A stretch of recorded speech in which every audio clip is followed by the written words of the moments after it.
രാധാകൃഷ്ണൻ സാറേ, ഒരു സംശയം. അപ്പോൾ ഇതൊക്കെ ആവിയായി പോയതാണോ? ഇത്രയും ശക്തമായിട്ടുള്ള വളരെ സ്ട്രോങ് ആയിട്ടുള്ള സംവിധാനങ്ങളൊക്കെ ഉണ്ട്, പിന്നെ എങ്ങനെ ഇതൊക്കെ പോയി ആവിയായി പോയതാണോ?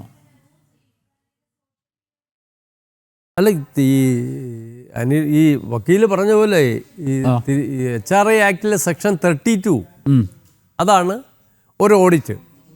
അത് ലോക്കൽ ഫണ്ടിൻ്റെ ഇപ്പോഴത്തെ ഈ സ്റ്റേറ്റ് ആഡിറ്റ് ഡിപ്പാർട്ട്മെൻറ്റ് അവർ ടെസ്റ്റ് ആഡിറ്റാണ് നടത്തുന്നത്. എന്ന് വെച്ചാൽ അവർ പ്രധാനപ്പെട്ട സ്ഥാപനങ്ങളുടെ ഒരു മാസത്തെ കണക്കുകൾ വെരിഫൈ ചെയ്ത്, ശബരിമല അവിടെ താമസിച്ച് ആഡിറ്റ് നടത്തുന്നുണ്ട്.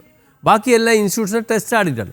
അതേസമയം തിരുവിതാംകൂർ ദേവസ്വം ബോർഡിന് 1950 ബോർഡ് ഉണ്ടാക്കിയ ഒരു ആഡിറ്റ് റൂളുണ്ട്. അതനുസരിച്ച് ഒരു 3 അസിസ്റ്റൻ്റ് ഓഡിറ്റ് ഓഫീസുകൾ, ദേവസ്വം ബോർഡിലെ ഒരു വലിയ adit and finance adit officer എന്ന് പറഞ്ഞൊരു ഡെപ്യൂട്ടി കമ്മീഷണർ നേതൃത്വത്തിൽ വാഹനം ഉൾപ്പെടെയുള്ള വലിയൊരു ആഡിറ്റ് സംവിധാനമുണ്ട്. ഏതാണ്ട് 60 പേരോളം ജോലി ചെയ്യുന്നുണ്ട്. 263 പ്രധാനപ്പെട്ട സബ് ഗ്രൂപ്പുകൾ, അമ്പലങ്ങളാണ്, സോഴ്സ് ഉള്ള സ്ഥലങ്ങളാണ് നമുക്കുള്ളത്. അവിടെ എവരി ഇയർ ആഡിറ്റ് നടത്തണമെന്നാണ് നമ്മുടെ ആഡിറ്റ് റൂള്. കൂടാതെ 20 AC ഓഫീസിൽ ആഡിറ്റ് നടത്തണം. അതുപോലെ അസിസ്റ്റൻറ്റ് എഞ്ചിനീയർ ഓഫീസ് മുതൽ executive engineer office, Sabarimala Devaswom festival കഴിഞ്ഞാൽ കംപ്ലീറ്റ് നമ്മൾ ആഡിറ്റ് നടത്തും. നമ്മുടെ ആഡിറ്റിലാണ് വളരെ ഗൗരവമുള്ള നോട്ടുകൾ പലതും വന്നിട്ടുള്ളത്. അത് കഴിഞ്ഞാണ് ലോക്കൽ ഫണ്ടിൻ്റെ ആഡിറ്റ് നോട്ട് വരുന്നത്. അപ്പം ലോക്കൽ ഫണ്ടിൻ്റെ ആഡിറ്റ് നോട്ടിൻ്റെ കുഴപ്പമെന്ന് പറഞ്ഞാൽ അത് റിവ്യൂ ചെയ്യുന്നത് ബഹുമാനപ്പെട്ട കോടതിയാണ്, സെക്ഷൻ 32 അനുസരിച്ച്. അത് ടൈമിലി അല്ല, 5 കൊല്ലം കഴിഞ്ഞായിരിക്കും. അത് ആഡിറ്റ് അവിടെ റിവ്യൂ ചെയ്ത് വരുമ്പോഴത്തേക്ക് ഈ അഴിമതിക്കാരായ ഉദ്യോഗസ്ഥന്മാർ റിട്ടയർ ചെയ്തിട്ടുണ്ടാവും, അല്ലെങ്കിൽ ബോർഡുകാർ പോവും. എന്നിട്ട് കോടതിക്ക് അവരെ സർചാർജ് ചെയ്യാം. ബോർഡിനെ ആണെങ്കിൽ ബോർഡിനെ സർചാർജ് ചെയ്യാം, ഉദ്യോഗസ്ഥന്മാരെ സർചാർജ് ചെയ്യാം. അതവിടെ എല്ലാ ആഴ്ചയിലും 2 ദിവസം ഈ ഹൈക്കോർട്ട് ഓഡിറ്റ് ഹിയർ ചെയ്യുന്നുണ്ട് കോടതി ഡിവിഷൻ ബെഞ്ചിൽ. അപ്പോൾ അതിന് ഓരോ പോയിൻ്റ് അവിടെ കൊണ്ടുചെല്ലും. അത് ഇപ്പം നടക്കുന്നത് 2020 18 അങ്ങാണ്ടാണ്. അപ്പോൾ അതിങ്ങനെ വരുന്നതേ ഉള്ളൂ, പീരിയോഡിക്കലായിട്ട്. മറിച്ച് നമ്മുടെ ഇൻറ്റേർണൽ ആഡിറ്റ് വിങ് എന്ന് പറയുന്നത് അതാത് വർഷം ആഡിറ്റ് റിപ്പോർട്ട് ബോർഡിന് സമർപ്പിക്കുന്നു, ദേവസ്വം കമ്മീഷൻ റിവ്യൂ ചെയ്യുന്നു, അപ്പം തന്നെ ലയബിലിറ്റി നോട്ടീസ് കൊടുക്കുന്നു, 1 ലക്ഷം രൂപ ലയബിലിറ്റി കൂടുതലുണ്ട് അവനെ സസ്പെൻഡ് ചെയ്യുന്നു, എൻക്വയറി നടത്തുന്നു, പണം തിരിച്ചടപ്പിക്കുന്നു, കർശനമായ നടപടിയെടുക്കുന്നു. അതൊക്കെ 15 വർഷമായിട്ടില്ല. 15 വർഷം മുമ്പ് വരെ ഉണ്ടായിരുന്നു സംവിധാനം. ഇല്ലെങ്കിൽ ദേവസ്വം കമ്മീഷൻ നോട്ടീസ് കൊടുക്കും. ആഡിറ്റ് റിപ്പോർട്ട് കിട്ടിയില്ലെങ്കിൽ, ഇന്ന ഇൻസ്റ്റിറ്റ്യൂഷൻ്റെ ആഡിറ്റ് റിപ്പോർട്ട് കിട്ടിയില്ല, ശബരിമല ആഡിറ്റ് റിപ്പോർട്ട് കിട്ടിയിട്ടില്ല, ഈച്ച് ആൻഡ് എവരി ഇയർ അവിടെ ആഡിറ്റ് നടന്ന ഫെസ്റ്റിവൽ തീർന്ന സാറ് സർവീസിലുള്ള സമയത്ത് ഇത് നിലച്ചതും അപ്പോഴല്ലേ?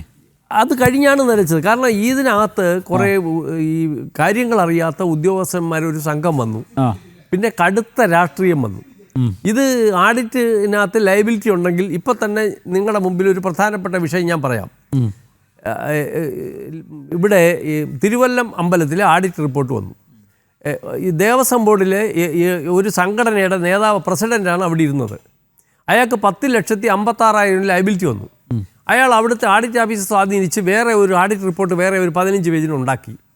നമ്മൾ ഒറിജിനൽ ആഡിറ്റ് റിപ്പോർട്ട് മാനുസ്ക്രിപ്റ്റ് എടുത്തിട്ട് ഇപ്പം ഞാൻ കേസ് കൊടുത്തിരിക്കുക ഹൈക്കോടതിയിൽ. അയാളെ ഡെപ്യൂട്ടി കമ്മീഷണറായിട്ട് പ്രൊമോട്ട് ചെയ്തു, കമ്മീഷണറായിട്ട് പ്രൊമോട്ട് ചെയ്തു. അത് കേരള ഹൈക്കോടതി ഇടപെട്ട് റിമൂവ് ചെയ്തു. ഇതെല്ലാമാണ് അവിടെ നടക്കുന്നത്. അപ്പോൾ അങ്ങനെ വരുമ്പോൾ എന്ത് സംഭവിക്കുന്നു? ആഡിറ്റിനെ പ്രോത്സാഹിപ്പിക്കുന്നില്ല. കാരണം ആഡിറ്റ് റിപ്പോർട്ടിൽ ലയബിലിറ്റി വന്നാൽ അത് ഈടാക്കാനുള്ള നടപടി വരും. അത് ചിലപ്പോൾ സംഘടനാ പ്രവർത്തകർക്ക് വന്നു കയറുമ്പോൾ നടപടി വരും. അതുകൊണ്ട് ആഡിറ്റ് നടത്താത്ത എന്താണെന്ന് ഹയർ അതോറിറ്റീസ് ചോദിക്കുന്നേയില്ല. അല്ല, ആരാധ്യനായ TDB പ്രസിഡന്റിന് ഇതൊക്കെ അറിയോ? അദ്ദേഹത്തിന് ഇതെല്ലാം അറിയാം. കാരണം അദ്ദേഹം 2009 10 ഒക്കെ അവിടെയുള്ള ആളല്ലേ. 2007 മുതൽ 2017 വരെ ശബരിമല വികസന സമിതിയുടെ ചെയർമാനായിരുന്നില്ല അദ്ദേഹം. അദ്ദേഹത്തിന് ഈ നമ്മളെക്കാൾ നന്നായിട്ട് ഇതൊക്കെ അറിയാമല്ലോ. ആ കാലത്തുണ്ടായിരുന്ന കുഴപ്പങ്ങളും ഒക്കെ അദ്ദേഹത്തിന് അറിയാം. ഓക്കെ, എന്നാൽ നമുക്ക് ഇതിലേക്ക് തിരിച്ചു വരാം. ഇത് എന്താ ഇവിടെ സംഭവിച്ചിരിക്കുന്നത്? ഇപ്പോൾ ഈ കാരണം ഈ നെയ്യാറ്റിൻകര ഇതിന് കീഴിലുള്ള നെയ്യാറ്റിൻകര ഒരു ഗ്രൂപ്പല്ലേ ആയുള്ളൂ. 20 ഗ്രൂപ്പിൽ ശബരിമല അതിൽ പ്രധാനപ്പെട്ട ഒരു വിഷയം ഞാൻ പറഞ്ഞുതരാം.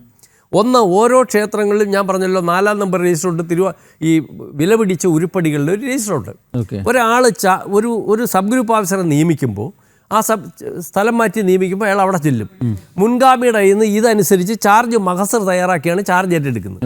ഈ ചാർജ് ഏറ്റെടുക്കുമ്പോൾ ഇതിലെ ചില സ്വർണ്ണ ഉരുപ്പടികളോ വെള്ളി ഉരുപ്പടികളോ വെങ്കല ഉരുപ്പടികളോ കാണാതെ വന്നാൽ ആ നമ്പർ ഡിലീറ്റ് ചെയ്യും. ഈ മഹസറിൽ എഴുതും ഇന്ന സാധനങ്ങൾ ഏൽപ്പിച്ചിട്ടില്ല. ഈ മഹസറും ഈ ചാർജ് റിപ്പോർട്ടും കൂടെ ബന്ധപ്പെട്ട അസിസ്റ്റൻറ്റ് കമ്മീഷണർക്ക് സബ്മിറ്റ് ചെയ്യും. Assistant commissioner immediately Devaswom commissioner report അയക്കണം. ഈ ലോസ് സാധനങ്ങൾ മുഴുവൻ ആരുടെ കാലത്ത് പോയോ അവരെ പിടിച്ച് നടപടിയെടുക്കണം. ഒന്നീ അത് തിരിച്ചു വെപ്പിക്കും, അല്ലെങ്കിൽ അതിൻ്റെ പണം അടപ്പിക്കും. അങ്ങനെ ഒറ്റപ്പെട്ട സംഭവങ്ങളെ ഉണ്ടായിട്ടുള്ളൂ, വ്യാപകമായി പണ്ട് ഉണ്ടായിട്ടില്ല. ഓക്കെ. ഇവിടെ കഴിഞ്ഞ 15 വർഷമായിട്ട് ഈ വെരിഫിക്കേഷൻ ഇല്ലാത്തതുകൊണ്ട് ഈ എഴുതി അയച്ച റിപ്പോർട്ടുകളിൽ മേൽ നടപടിയില്ല.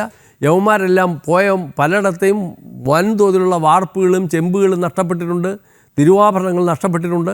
ഇതെല്ലാം ഈ റിപ്പോർട്ടുകൾ യഥാകാലങ്ങളിൽ ബന്ധപ്പെട്ട ഹയർ അതോറിറ്റീസിനെ അയച്ചിട്ട് അവരവിടെ എല്ലാം മുക്കി വെച്ചിട്ടുമുണ്ട്. ഇതാണ് ഇപ്പോൾ ഇയാൾ വെരിഫൈ ചെയ്യുന്നത്. ആര്? ഈ തിരുവാഭരണം കമ്മീഷണർ പോയി ചാർജ് മഹസറുകൾ മാത്രമാണ് പരിശോധിക്കുന്നത്. 10 വർഷത്തെ ഓരോ ആളുകൾ ചാർജ് ഏൽപ്പിക്കുമ്പോഴും എഴുതിയ മഹസർ അതവിടെ ലഭ്യമാണ്.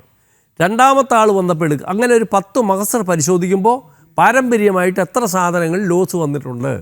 അതാണിപ്പോൾ ഈ ഒരു ഗ്രൂപ്പിലെ റിപ്പോർട്ട് വന്നത്. അപ്പോൾ ഇനി 20 ഗ്രൂപ്പിലെ റിപ്പോർട്ട് വരാനിരിക്കുന്നു. ശബരിമല കൊള്ള ഒന്നുമല്ലെന്ന് വരാൻ പോകുന്നു.